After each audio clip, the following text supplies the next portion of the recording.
Hello again, everybody. This is Derek coming at you with another Wargaming and Miniature video. In today's video, we're going to do a store update.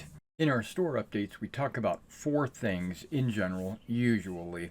One is what I've completed, what I'm working on, what new product we got in, and then also we finish it up with what's kind of supplies we got in. Now, the first one is, what did we just finish? Well, we finished a commission for some SS in 15 millimeter, some Flames War models, and I've already uploaded the Flames of War SS that I completed alongside those. So that is already uploaded, so you can go check that out. I'm not going to bring the figures out again because I've already showed them to you on that video. So if you're curious about that SS paint job, go back and check out that video. What I'm working on is some British. I have a limited amount of British currently, which is good. It keeps me honest. It keeps my table not completely packed like I did with the SS. So I'm working on a few items for the British, and the reason why I'm doing that is because we're going to be playing Canada's. This is actually not British; they're Canadian, because we're going to be playing Canada's Crucible campaign, and I needed to build up some UK and Commonwealth forces so that we could use them during the campaign. Okay, so what you see on the table here, this is really what I'm currently working on. And it's a mixture of manufacturers, right? Because I've got, and and these are pretty much the manufacturers that I work with. We've got Old Glory. Those are some quads. Something I learned about the Old Glory quad is that the wheels are there's not a good attachment place to place the wheels on the frame, so I kind of did my best. And then because it's kind of a flimsy connection, I decided to go ahead and mount these on medium bases to give the four wheels and the quad more security. I probably could have put like a chunk of flash or a sprue or something like that underneath the actual quad and glued it to the base to make it even more secure, but I didn't. It's just completely barren underneath, so I'll have to reach under there when I do my texturing and grassing and all that stuff. I don't know if I'm going to make it a road or a dirt road, or if I'm just going to make everything dirt around it and maybe a couple of spotches of grass. That's probably what I'm going to do. Okay, so this is Old Glory quads, British quads. Right next to it, I have Forged in Battle Lloyd carriers, right? So I didn't even know this existed until last year, really. I always thought that the Bren carrier was the carrier. I didn't know they had a second type of carrier, which is the Lloyd carrier. And when I started carrying Plastic Soldier Company, they have a model kit in their line, which is Lloyd carrier and 6-pound anti-tank gun, right? And I thought about using the Plastic Soldier Company's version of the Lloyd carrier, because it's got like a hood on the back as an option where you can put like a canvas cover and stuff like that. But it felt like a waste because I don't need 5 Lloyd carriers and I don't need an additional 5 6-pound anti-tank guns. So I decided to branch out a little bit, and I went to Forged in Battle. Now, the quads, I probably only need about 2 of those but Old Glory comes in packs of 3. And so once I get them all painted and I determine exactly how many I'm going to need, one of these might be going up on the store. The same thing with the Lloyd carriers. I don't think I need 4 of them. I think I need 2, maybe 2 or 3. And if I need 4, great. If I don't need 4, then they'll go. The spare will go up for sale. And I have a Battlefront or Flames of War Vickers machine gun platoon that I put together right there. And I have a Plastic Soldier Company carrier box. It comes with 9 carriers. Even though the box says 6, it does come with 9. Because when you check on the website, it says this box, in fact, comes with 9, and I can verify that. It does come with 9. Now, when I put these carriers together and I compared them to the side of the Lloyd, I can see these Lloyd carriers are a little bit larger, like 25% larger.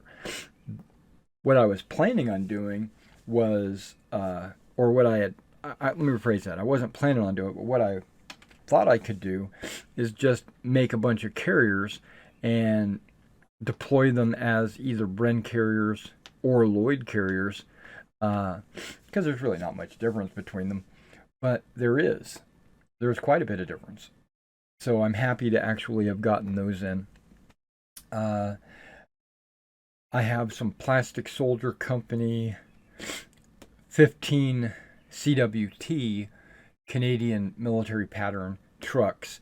I haven't finished the beds. The beds are cut off the sprue, but I haven't actually attached them yet. That's actually the next step on my project for the Canadians, is to finish assembling those. Okay, Forged in Battle 17 pounders, right? Forged in Battle their anti-tank guns, or I think all their guns, come in packs of 2, which is perfect. I think I only need 1, but they come with 2, and I think I'm going to keep 2. I think I'm going to keep, to be honest, I think I'm going to keep whatever I need for the scenarios, but I think I'm going to keep 1 extra of everything just in case, just as a backup in case there's ever a mission where we need 2 of them. Okay, so the boat, and that's with anything. So like if I need 3 Lloyds, I'm going to keep all 4. If I need 1 quad, I'm going to keep 2, and then I'll sell the 3rd one. Okay, and then these are the Flames of War Bofors. Yeah, so I've got the Bofors platoon. I don't even know how many of these I need, if any. So I'm going to look at the Canadian Army list and see how many of these I could actually field. I think it's 1. So if that's the case, I might sell the other 2, or again, keep a backup. I probably won't keep a backup. If the army list doesn't even allow more than 1 in your army, then I'm probably going to not keep more than 1.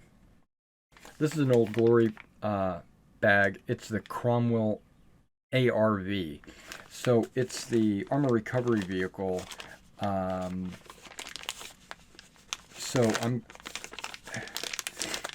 It looks like it's just a hull and tracks. So that's going to be a fairly easy assemble and easy paint job. So, but that's actually included in what I'm working on. That hasn't actually been opened yet, obviously. Okay, curiosity. The Bren carriers had a ton of extra crew, and the reason why that is because Plastic Soldier Company is very good at giving you enough crew to do each type of Bren carrier, because they give you the flamethrower option They give you a 50 caliber option, a 30 Vickers. They give you the Bren option, the Bren gun option. They give you a command post option and I think that's it. So I built one command post Bren. I thought about building two, but I figured I'd only need one like FO Bren or yeah. So I only built one command post Bren. I didn't build any flamethrower Brens. I didn't think I would need any of those. And I did build a two oh yeah, they give you parts to build the 2-inch mortar and the 3-inch mortar. So one of these, this one right here, it's the 2-inch mortar. I didn't build a 3-inch mortar because a Bren section comes with a medium machine gun, a 2-inch mortar, and a rifle team, right? But the 2-inch mortar team and the medium machine gun actually dismounts, so it's not actually part of the brand. It probably could be, but I decided not to and just do a Bren loadout, and then the command post is for something completely different, and then just a regular Bren for the infantry team. Now I know that Brens can be toes for like 2-inch for smaller anti-tank guns. They can also be like in the command elements of certain units, and so basically, I don't know exactly how many I'm gonna need. You'll also, but what I'm getting at is there was a ton of extra crew. I saved them because I never know. I might be able to throw them on to another vehicle or some other like truck or half track or something like that. So I just kept them. Now you'll also notice there are some metal figures in this bag as well. Well, those metal figures come from they're the 17 pounders came with enough crew to like 4 crew, I think, and I only need 3 because we're playing battle group. So these 2 crew actually came out of it might have come out of the sprue for the machine guns, because they had a long stick and I only need 3 for each gun.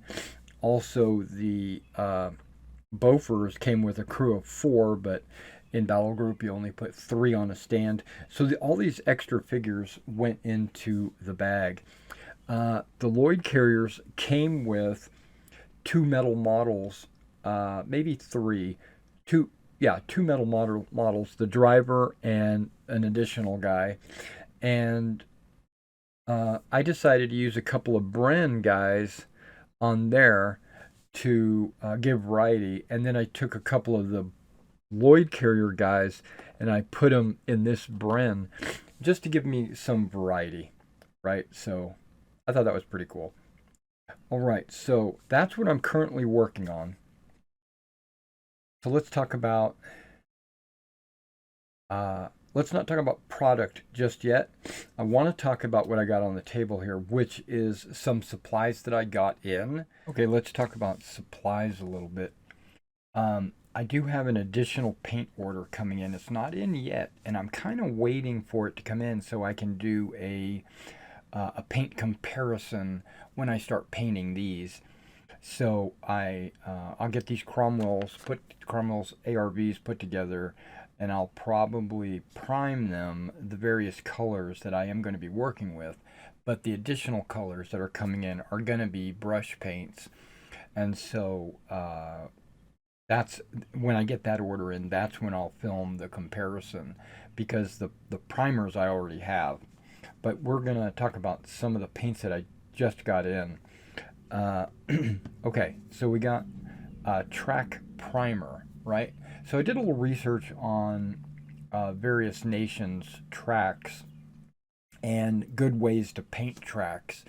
And I'm always trying to learn. I'm always trying to experiment with different techniques and patterns and uh, uh, colors.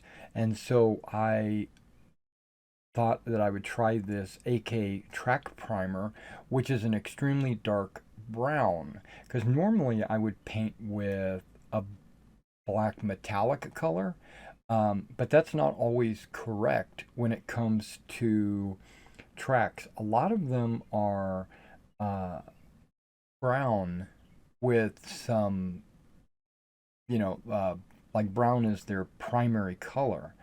And they would have like maybe some metal edges showing through.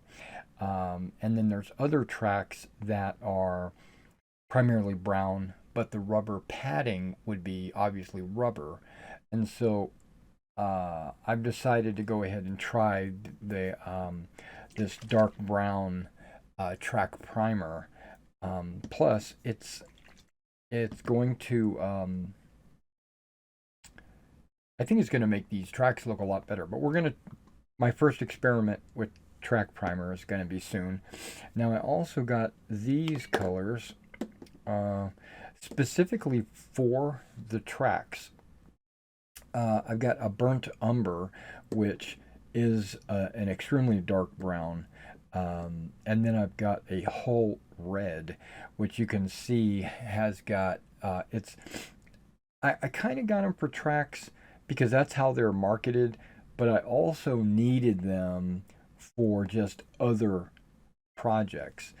Burnt umber is just a dark brown, right? And then the whole red is really a brown. It's kind of a red brown. It's I don't know. It's great for uh, tool handles and stuff like that. But it's also good for like sometimes boots or even it could be good for anything really. And then the last one here is natural steel. Um, there, which is good for dry brushing or edging or kind of exposed metal, and also for like swords and things like that. Like when I paint some fantasy armies and they've got swords, I'll use natural steel. Okay, and I won't use like gunmetal because obvious, right? Okay, I also got in these two.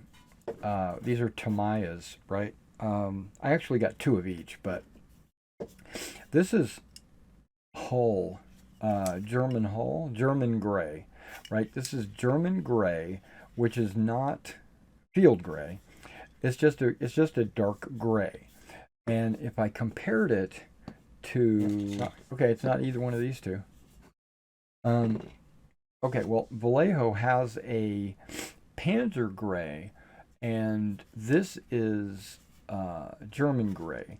And whenever I use the Panzer Gray primer from Vallejo, it comes out almost black, which is fine because then I could always go back over it and dry brush it with a German gray or something like that. But what I think I'm going to prefer is to prime it German gray and then put a black wash on top of it to bring it down and also to fill the cracks, right? So because when I prime it Panzer gray uh, and then do some kind of edging, highlighting or whatever with German gray, and then wash it, it still looks way too dark. Plus, I've got in my inventory, I've got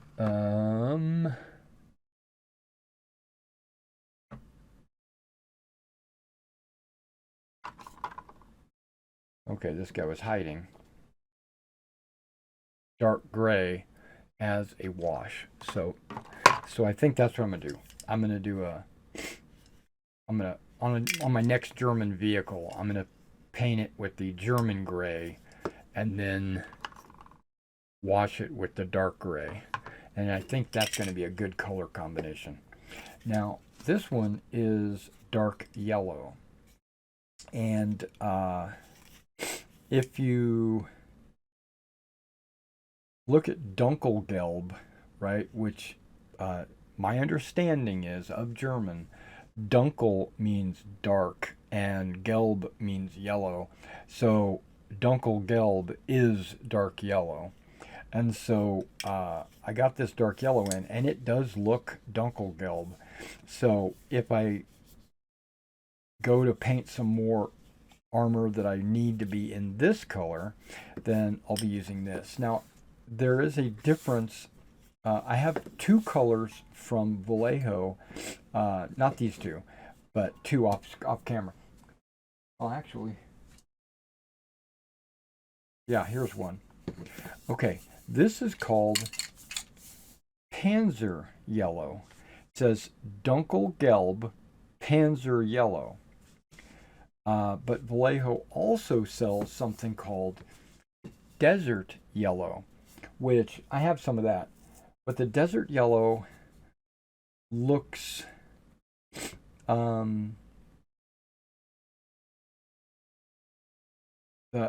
looks better, in my opinion. The Desert Yellow looks better on the armored fighting vehicles once you go back in and do the washes and stuff. The Panzer Yellow comes out looking kind of a,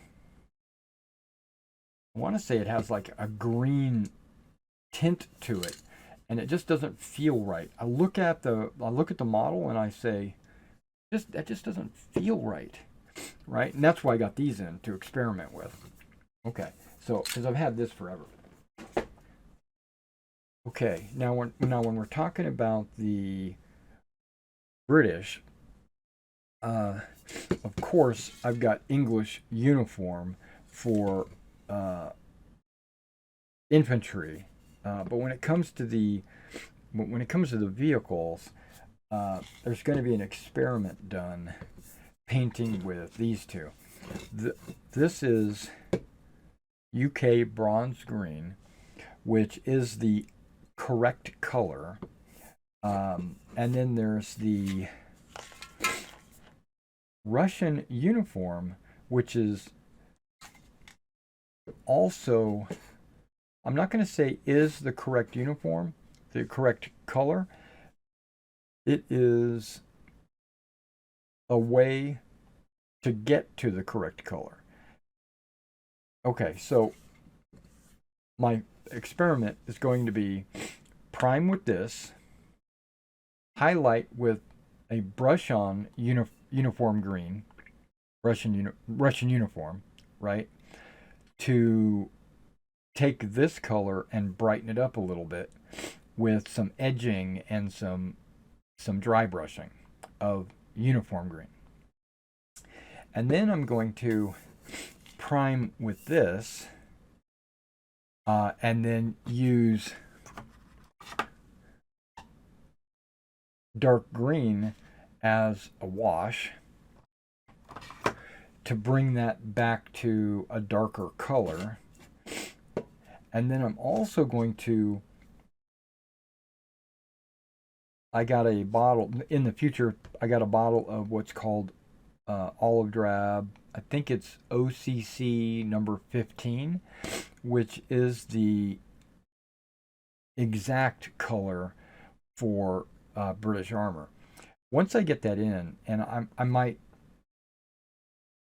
highlight it on top of this paint, I might highlight it on top of this paint, and I might they don't make a spray primer in that color, but I might just brush it on completely and then hit it with a green wash and just see some of the variations between all the different colors.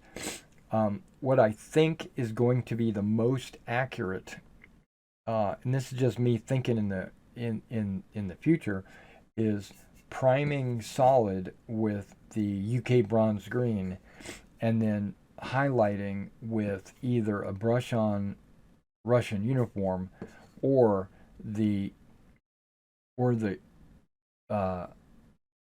number 15 olive drab. If it is the number 15 olive drab, then I think it's going to be it's going to be the perfect because these are the official colors: UK bronze green and UK olive drab. So being that those are the official colors, and I know that there's a lot of hobbyists out there that say that just just paint it Russian uniform and go, right? Well, that's not right. It's too light. When you look at photos, it's not Russian green. I don't know why people think it is. Okay, I'm just going to use this as an example, the British Commonwealth box. See that green there? This is the accurate color. That is not Russian green. Russian green is too green. That is more like bronze green. But bronze green, I do believe, is a fairly new paint for Vallejo. And so a lot of people were working with old paint, and they weren't given the opportunity to use UK bronze green, so they had to resort to Russian green, Russian uniform. And I think that's not a problem. It's pretty ingenuitive, but I don't want to do half-ass. I want to do it exact. So I'm gonna do some experimenting, but I do believe it's going to be UK bronze green with the number 15 highlights. All right, and finally what we're going to do is we're going to talk about some product that I got in. Now, I've got in quite a bit of product. I'm not going to show all the product, but I will talk about it. Okay, let's start by addressing some Flames of War stuff.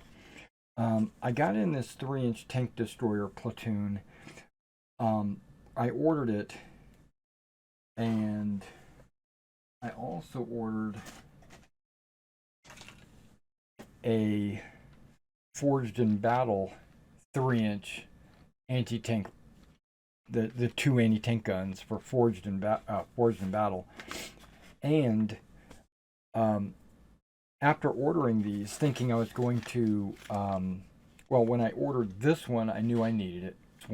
The Forged in Battle, I said, okay, I need a couple of 3-inch anti-tank guns. Let me go ahead and order these. And then I completely forgot that I had ordered these. I didn't mark them down. I've got a list of all the things that I've ordered, and for some reason I overlooked and didn't mark this down. So I saw that this was available and on sale somewhere, so I went ahead and bought it, thinking that I could always put 2 of these together and then sell the other 2, right? And then once I got this in, I went to go put it on the shelf, because I got this in before I got this in, believe it or not.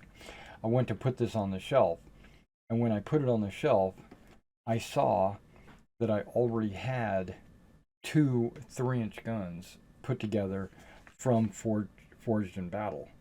And so these all right here, and these are, it's an over order, so I'm going to definitely sell these. And then I ordered these Assault Pioneers, the German Assault Pioneers, thinking that I was going to be able to, I ordered 2 of these, thinking I was going to be able to use these for my engineer platoons or my pioneer platoons, and I cannot. The Flames of War pioneer platoons have a much different organization than the pioneer platoons and battle group. These guys are 100% minus the flamethrowers, but 100% MP40s. So every guy in here is carrying an MP40, which sounds sexy, but that's not accurate. There should be some rifles. It should all be rifles except for the NCOs. The Pioneers are set up just like Grenadiers, except they might have a flamethrower, or they might have a minesweeper or demolition charges or something like that, where these guys don't have that. So I got 2 of these. They are going to be going up for sale because I've decided I'm not going to use them. I got a Forged in Battle Black Verling I think it comes with two, maybe four, but I was thinking two. Yeah, I only see two legs in here, two bodies. Yeah, so there's two flak Verlings in here. Um, I think I only need one, so one might be going up for sale. But if not, I'll just include it into my army collection. A lot of the stuff I'm showing you is stuff that I've uh, pulled out of the for sale and put it in the my collection because I need it, right? That's just the way it is. Okay, so another forged in battle. Well, first of all, you know that these guys are forged in battle, and these guys are forged in battle. But I also got in these 231 armored cars, right? And they look like 230. Okay, it's 231 armored cars, and they don't look like 231s to me. I'm gonna have to compare them to. Maybe they do. Yeah. Well, they kind of look like 234s. So when I do the what's in the box, what we'll do is we'll compare these to 234s, and if they're the same, I'm not going to use them because I thought the 231s were like super big and bulky armored cars. And these don't seem to be that way. These seem to be nice and slender like the 234s. And they even look like they got the Puma turrets in here. So I think this might be a mispackaging. And if that's the case, I'll have to contact Forge in Battle and let them know that they didn't send me the 231s as labeled. They sent me the 234s. So who knows what's going to happen with this. We'll figure that out now. So Old Glory wise, I got in the American Mortar half track. I thought I was going to be able to use the Flames of War half tracks because I've got like 10 of those, but I scoured the sprue and none of them have any kind of mortar attachments, and I need one of these for my Americans. So if there's a leftover one, then I'll be sure to. It comes with three, so if there is a leftover one, then I'll be sure to put it up on the store. So, yeah, I'm showing you what I'm keeping, but in fact, a lot of this is going up on the store, or some pieces of it are going up on the store. Okay, an Opel Blitz command truck. I think I only need one. It comes with three, so those are, you know, extras. Okay, the RSO. The RSO, I do need like maybe one or two on the German side, but I do need something on the American side called a high-speed tractor. And if you look at the high-speed tractor, it looks very similar, if not, I mean, it's not exact, but it looks very similar to an RSO.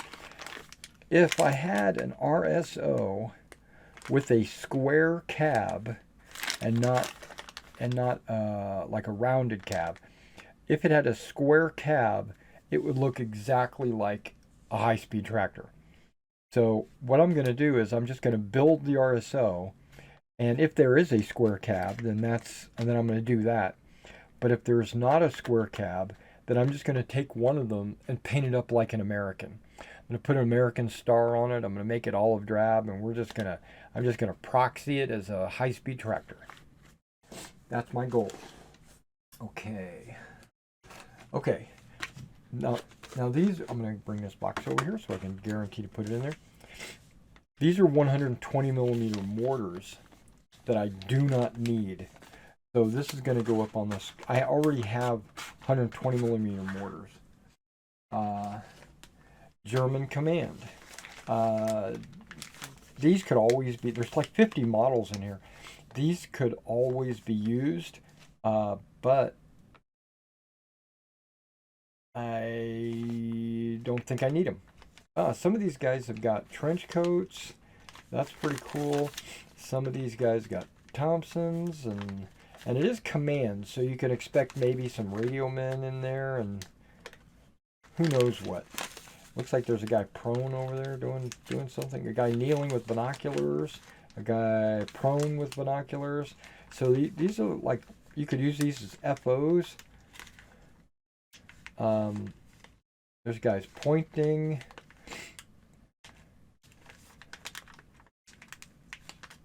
This guy looked like he was almost wearing a Belgique Shako, but no, he's not. I hate getting rid of these, but I don't think I need them. That's the point. I think I'm good on my German command, so I'm just going to go ahead and sell it. And then this is the Old Glory mobile wagon. This is the vehicle that I had complaints with from the Old Glory. They sent me some M2 tanks by accident, and I let them know. They did it twice, and then I let them know. So they went ahead and replaced it with the mobile wagon. And I already have a Field of Glory mobile wagon. So I don't know, not Field of Glory. What am I saying? Flames of War mobile wagon on the store. So I'm gonna keep either the Flames of War one or the Old Glory, and then I only need like one of them, and maybe two, and then again, extras are gonna get sold. And here is a 7-1 with armored cab, and I already have 7-1s, not with the armored cab, but this has got the trailer and the anti-tank gun, anti-aircraft gun on the back. So I'm just going to go ahead and sell this. I don't need regular and armored cab, even though there is a scenario that calls for an armored cab. I'll just proxy the ones that I've got. Okay, so that was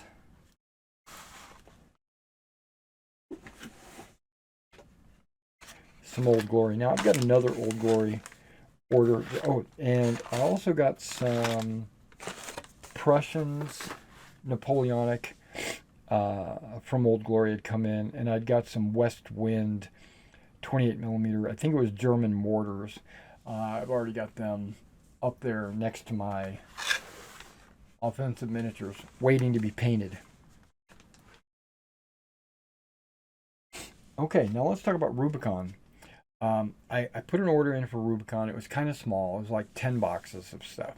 And I just wanted to do a what's in the box with a couple of those. And I did, and I put them up. I think it was the T-34 and the 251. And so I reordered the 251, and the new box that came in actually had the corrected box. The old box had a 251-5, which was on the box, which is not what was included in the box. And then the new box says 251-7, which is actually what is actually in the box. So I thought that was pretty cool that they figured it out and they've updated their boxes. But I also got in some other vehicles that I hadn't had already, and I also got some duplicates, and I got some vehicles in that I had already sold because Rubicon was actually selling pretty good. So I got those in, but in addition to that, I thought I'd experiment and order some of their figure packages. And this one is the US 50 cal with 4 crew, which in bolt action is accurate. You need 4 crew. You need like a stand and then an extra dude.